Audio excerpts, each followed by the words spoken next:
Assalamualaikum warahmatullahi wabarakatuh. Waalaikumsalam warahmatullahi wabarakatuh. Kami dari kelompok 5 Kompas ingin mempresentasikan mengenai KTI yang berjudul pengaruh negatif penggunaan rokok terhadap kesehatan pengguna dan orang-orang di sekitar lingkungannya.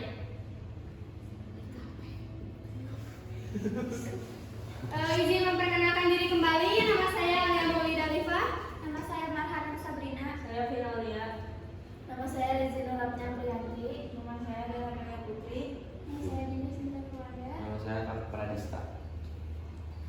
Langsung memasuki ke bab 1 pendahuluan, yaitu latar belakang. Rokok meskipun sudah diketahui dampak negatifnya masih banyak dikonsumsi di seluruh dunia. Menurut WHO, tembakau menyebabkan lebih dari 8 juta kematian setiap tahunnya, termasuk sekitar 1,2 juta kematian akibat paparan asap rokok pasif. Asap rokok mengandung ribuan bahan kimia beracun dan karsiogenetik yang dapat menyebabkan penyakit serius seperti kanker, asma, dan infeksi pernapasan. Selain itu, puntung rokok menjadi masalah lingkungan besar dengan lebih dari 766 juta kilogram sampah beracun setiap tahun. Puntung rokok sering ditemukan di trotoar dan selokan, akhirnya mencemari lautan yang mengancam ekosistem laut dan mikroplastik. Oh, ganti ke sini.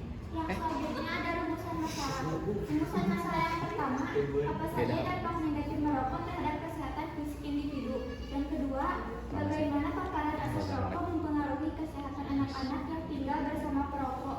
Yang ketiga, mengapa sangat besar risiko penyakit jika seseorang menjadi perokok pasif.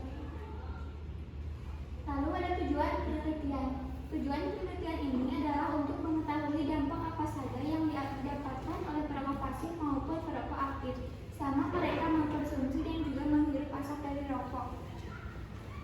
Di sini ada manfaat penelitian. Penelitian dapat mengungkap berbagai dampak kesehatan dari penggunaan rokok, termasuk penyakit jantung, kanker, paru-paru, dan penyakit pernapasan dan gangguan lainnya. Informasi ini penting untuk meningkatkan kesadaran masyarakat tentang bahayanya merokok. Dalam penelitian ini kami menggunakan jenis penelitian kualitatif yang merupakan sebuah metode untuk memahami secara mendalam fenomena kontak sosial secara alami dengan proses komunikasi secara mendalam antara peneliti dan yang akan diteliti. Metode ini bertujuan untuk menerima data secara detail dan mendalam. Penelitian ini memprioritaskan pada seberapa lengkap dan dalam informasi yang didapatkan peneliti. Adapun teknik pengumpulan data yang dilakukan berupa teknik wawancara merupakan teknik yang dilakukan dengan cara tanya jawab kepada narasumber. Langsung ke bab 2, kajian pustaka. Rokok merupakan salah satu produk yang mengandung zat adiktif nikotin berbahaya bagi kesehatan. Pengaruh negatif rokok tidak hanya dirasakan oleh perokok aktif, tapi juga oleh perokok pasif, orang yang berada di sekitar perokok. Kajian ini bertujuan untuk menelaah dampak kesehatan dari rokok terhadap pengguna dan orang di sekitarnya. Berdasarkan penelitian dilakukan, dampak kesehatan terhadap perokok aktif adalah individu yang secara langsung menghisap rokok. Berbagai penelitian menunjukkan bahwa rokok memiliki sejumlah dampak negatif terhadap kesehatan, di antaranya penyakit jantung dan pembuluh darah. Lalu rokok dapat menyebabkan aterosclerosis, penebalan dan pengerasan dinding arteri, meningkatkan risiko penyakit jantung dan jantung koroner, stroke, dan penyakit pembuluh perifer. Penyakit pernapasan, asap rokok mengandung zat-zat yang merusak jaringan paru-paru menyebabkan bronkitis kronis dan emfisema. Ada juga dampak negatifnya bagi perokok pasif, mungkin bisa dijelaskan di lain waktu. Langsung masuk ke bab 3, instrumen penelitian. Yang pertama, sejak kapan Anda mulai merokok? Berapa sering dan berapa banyak Anda merokok dalam sehari? Yang ketiga, apa yang membuat Anda kecanduan merokok? Yang keempat, apakah Anda pernah mempertimbangkan untuk berhenti merokok demi kesehatan Anda dan orang sekitar Anda? Yang kelima, gejala atau penyakit apa sajakah yang sudah Anda rasakan selama Anda menjadi perokok aktif? Yang keenam, apa yang biasanya Anda lakukan ketika Anda sedang mengalami gejala atau penyakit akibat menjadi perokok aktif? Yang ketujuh, yaitu apakah Anda mengetahui dampak negatif rokok terhadap kesehatan orang yang tidak merokok tetapi terpapar asap rokok?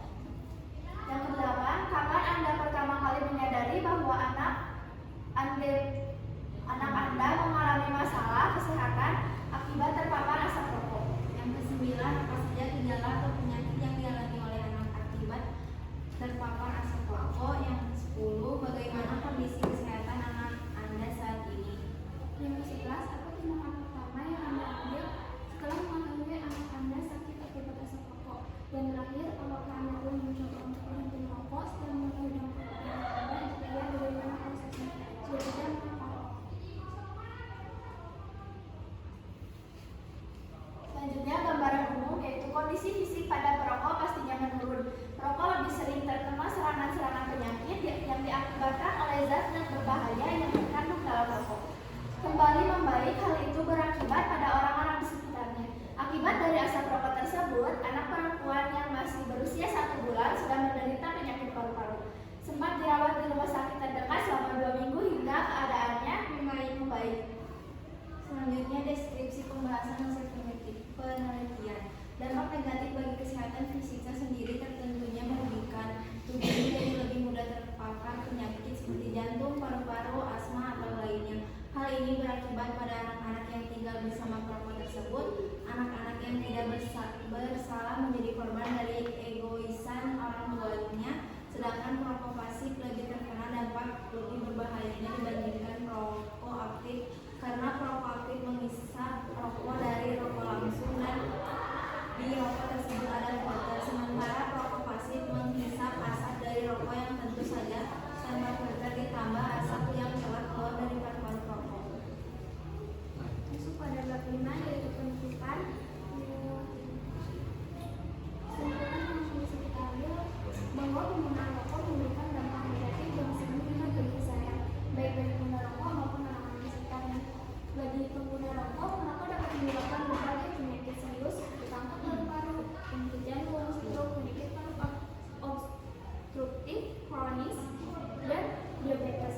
Hal ini meningkatkan risiko kematian dini bagi pengguna rokok.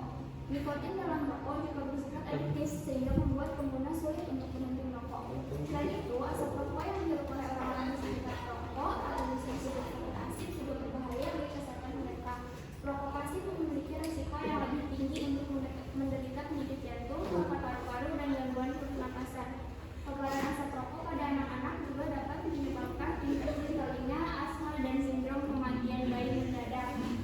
Wanita hamil yang terpapar asap rokok pun memiliki risiko lebih tinggi untuk melahirkan bayi dengan berat badan rendah. Oleh karena itu, sangat penting untuk kita menyadari dan mengenai penggunaan rokok demi menjaga kesehatan. Saran dari kelompok kami, bagi pengguna rokok sangat disarankan untuk segera berhenti merokok guna mengurangi risiko penyakit serius seperti kanker, penyakit jantung, dan penyakit paru-paru. Lakukan gaya hidup sehat dengan berolahraga dan mengkonsumsi makanan bergizi untuk memperbaiki kondisi kesehatan. Lalu bagi orang-orang di sekitar perokok atau bisa disebut juga dengan perokok pasif, hindari berada di lingkungan yang terpapar asap rokok, terutama di dalam ruangan tertutup. Lalu dorong anggota keluarga atau teman untuk yang merokok untuk berhenti demi kesehatan bersama. Terus dukung kebijakan larangan merokok di tempat umum untuk melindungi orang-orang dari paparan asap rokok. Lalu edukasi anak-anak tentang bahaya merokok dan paparan asap rokok agar mereka dapat menghindarinya. Dengan menerapkan saran-saran tersebut diharapkan dapat mengurangi dampak negatif penggunaan rokok terhadap kesehatan pengguna maupun orang-orang di sekitarnya. Berikut daftar pustaka yang kami simpulkan. Sekian presentasi dari kami. Mohon maaf bila masih banyak kesalahan dan mohon maaf presentasi ini kami sampaikan melalui media video dan bukan secara langsung kepada ibu bapak guru. Sekian dan wassalamualaikum warahmatullahi wabarakatuh.